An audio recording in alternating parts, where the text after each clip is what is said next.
IPL-ൽ play off സാധ്യത സജീവമാക്കാനിറങ്ങിയ മുംബൈ ഇന്ത്യൻസിന് തിരിച്ചടി. Lucknow super Giants 5 റൺസിനാണ് മുംബൈയെ പരാജയപ്പെടുത്തിയത്. 178 റൺസ് വിജയലക്ഷ്യവുമായി ഇറങ്ങിയ മുംബൈയുടെ ഇന്നിംഗ്സ് 5 വിക്കറ്റ് നഷ്ടത്തിൽ 172-ൽ അവസാനിച്ചു. ഓപ്പണർമാർ മോശം തുടക്കം നൽകിയെങ്കിലും ക്രീസിൽ ഒത്തുചേർന്ന കൃണാൽ പാണ്ഡ്യ, മാർക്കസ് സ്റ്റോയിനസ് സഖ്യം ലക്നൌവിനെ പൊരുതാവുന്ന സ്കോറിൽ എത്തിക്കുകയായിരുന്നു. ദീപക് ഹൂഡ 5-ഉം ഡിക്കോക്ക് 16-ഉം പ്രേരക് അക്കൗണ്ട് തുറക്കാതെയും മടങ്ങി. പിന്നീട് ക്രീസിൽ ഒത്തുചേർന്ന കൃണാൽ സ്റ്റോയിനസ് സഖ്യം മികച്ച പ്രകടനം പുറത്തെടുത്തതോടെ ടീം 3 വിക്കറ്റ് നഷ്ടത്തിൽ 177, 4 4-ഉം 8 6-ഉം ഉൾപ്പെടെ 47 പന്തിൽ 89 റൺസാണ് സ്റ്റോയിനസ് അടിച്ചെടുത്തത്.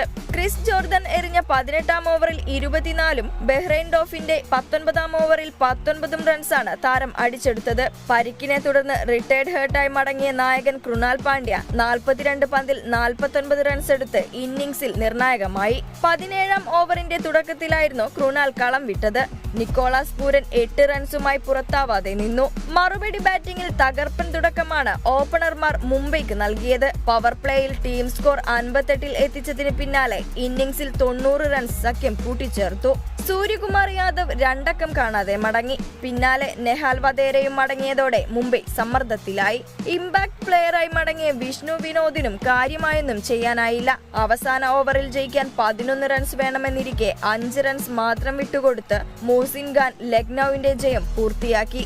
ജയത്തോടെ ലക്നൌ പട്ടികയിൽ 3-ാം സ്ഥാനത്തേക്ക് മുന്നേറിയപ്പോൾ മുംബൈ 4-ാം സ്ഥാനത്തേക്ക് പിന്തള്ളപ്പെട്ടു. Sports desk, Kerala vision news.